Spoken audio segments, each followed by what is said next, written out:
Anda masih bersama kami dalam Berita Padang.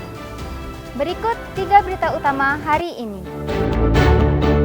Seorang ibu rumah tangga di pesisir selatan ditangkap polisi karena memiliki 15 paket sabu-sabu. Komplotan spesialis pencuri kambing di tanah datar ditangkap polisi. 4 pengemis dikirim ke Dinas Sosial Kota Padang.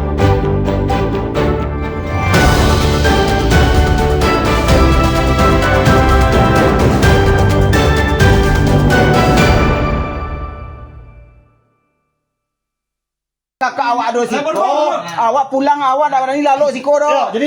Jajaran Polsek Pancung Soal Pesisir Selatan menangkap seorang ibu rumah tangga di Kampung Sualang, Nagari Lalang Panjang, Indrapura, Pesisir Selatan pada Minggu malam. IRT yang bernama Yas dan berusia lebih dari setengah abad itu ditangkap karena diduga sebagai pengedar sabu-sabu.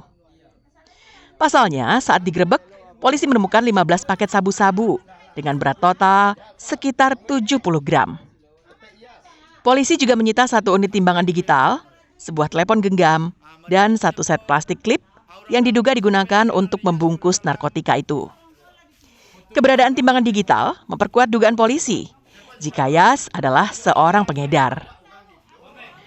Penangkapan ini berawal dari informasi masyarakat yang curiga dengan aktivitas peredaran narkoba di rumah pelaku. Menindaklanjuti laporan itu, unit reskrim Polsek Pancung Soal bergerak cepat melakukan penyelidikan hingga akhirnya menangkap pelaku beserta barang buktinya. Usai digerebek, pelaku langsung dibawa ke Mapolsek Pancung Soal untuk diproses hukum lebih lanjut. Saat ini, penyidik masih memeriksa pelaku secara intensif untuk mengetahui sepak terjangnya mengedarkan sabu-sabu. Bertempat di Kampung Sualang, Nagari Lalang Panjang, Indrapura, Kecamatan Indrapura. Terkait dengan tersangka yang kita amankan pada penangkapan narkoba, yaitu 1 orang yaitu berinisial YA, umur 51 tahun, suku Kampai, pekerja rumah tangga. Untuk BB yang kita amankan yaitu berupa sabu-sabu, 15 paket plastik menengah, lebih kurang 70 gram. Polisi terus mengembangkan kasus ini untuk mengungkap anggota jaringan lain yang terlibat. Pelaku saat ini ditahan di Mapolsek Pancung Soal. Banta Fauzan melaporkan dari Pesisir Selatan.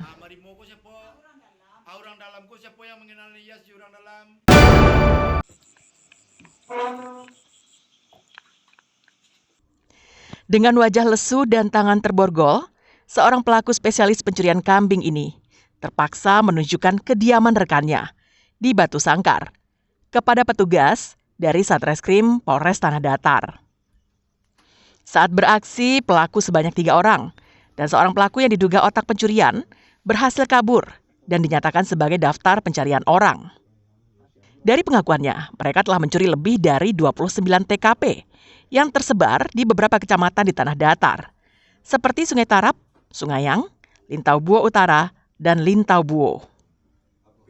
Penangkapan kedua pelaku berawal dari laporan warga ke Polsek Lintau Buo yang kehilangan seekor kambing. Dari hasil penyelidikan, polisi menemukan identitas salah satu pelaku yang sebelumnya pernah ditangkap dalam kasus yang sama.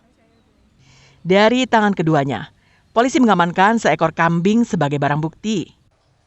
Sedangkan kambing hasil curian lainnya telah dijual oleh ketiga pelaku. Pencurian tersebut ada 3 orang. Kita lakukan upaya paksa berupa penangkapan terhadap ketiga ini, namun 1 belum berhasil kita lakukan penangkapan dan sudah kita terbitkan DPO, 2 sudah kita amankan. Dan dari pengakuan 2 tersangka ini sudah melakukan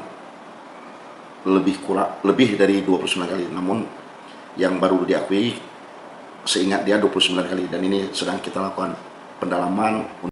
Usai ditangkap, keduanya digiring ke Mapolres Tanah Datar untuk penyidikan lebih lanjut. Terhadap pencuri kambing yang ditangkap ini, polisi menjerat mereka dengan pasal 363 KUHP tentang pencurian dengan pemberatan dengan ancaman hukuman di atas 5 tahun penjara. Sri Louis melaporkan dari Tanah Datar.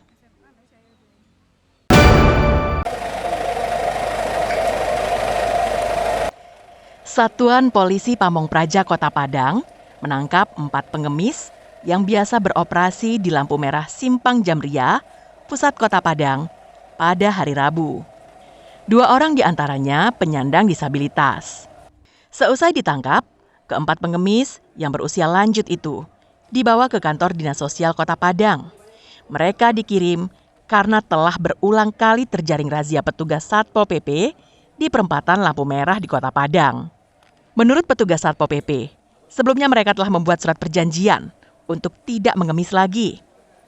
Namun karena melanggar perjanjian, keempatnya kemudian diserahkan ke kantor Dinas Sosial. Mirisnya, salah satu pengemis penyandang disabilitas telah diberi bantuan kaki palsu oleh pemerintah Kota Padang agar bisa mencari nafkah dengan cara yang layak. Namun kaki palsu itu bukannya dipakai, malah ditinggalkan di rumahnya. Pengemis kembali turun ke jalan untuk meminta belas kasihan pengendara yang melintas.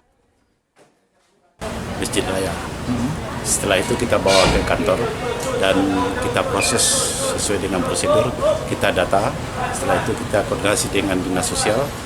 Setelah itu kita serahkan ke Dinas Sosial. Untuk pengemis atau anjal segala macam itu sudah sering dan sudah merupakan salah satu penyakit dari orang-orang yang...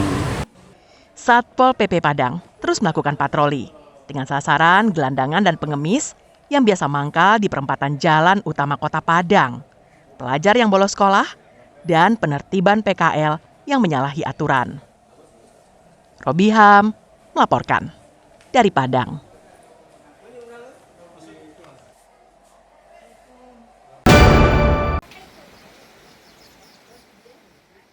Jembatan Sungai Sadah yang terletak di Kenagarian Kapalohilalang, Padang Pariaman belum juga diperbaiki. Padahal jembatan ini ambruk 3 tahun lalu. Jembatan sepanjang 30 meter ini dibangun tahun 2000 dan ambruk hingga patah 2 pada tahun 2022. Tak ada pilihan bagi murid sekolah dan warga yang hendak beraktivitas. Mereka harus menyeberangi Sungai Batang Ulakan agar bisa sampai di seberang. Orang tua harus mendampingi anak-anak mereka saat berangkat ke sekolah dan menjemputnya saat pulang. Pasalnya mereka khawatir anak-anak bisa hanyut terseret arus sungai dan membahayakan keselamatan mereka. Memang ada jalan alternatif, namun harus berputar sejauh 4 km.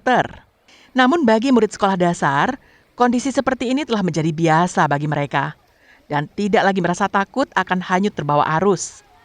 Akibat ambruknya jembatan, ratusan kepala keluarga merasa terisolir karena akses utama mereka tidak bisa dipergunakan lagi. Tiap hari lewat sini? Iya, Kenapa? karena ke situ jauh lewatnya, Pak. Kalau lewat sini, Dekat, enggak takut? enggak. Kenapa? Karena kan banyak teman-teman. Jalan di sini lebih dekat pada jalan tol. Dan tol sangat jauh. Kalau air besar, naik ojek. Kalau air kecil, lalu di sini. Takut enggak? Enggak, Kenapa? sudah biasa lalu di sini. Jembatan ini ambruk akibat meluapnya Sungai Batang Sadah yang mengalami pendangkalan sebagai dampak dari pembangunan kawasan Tarok City. Karena akibat pembangunan jalan kawasan Tarok City tahun 2022 mengalami roboh karena air bah yang tidak tertampung oleh sungai ini. Jadi itulah akibat pembangunan yang mungkin tidak dikaji ulang tentang dampak lingkungannya. Meski telah berulang kali dilaporkan ke pemerintah Kabupaten Padang Pariaman, namun hingga saat ini tidak kunjung ada perbaikan. Eki Rafki melaporkan dari Padang Pariaman.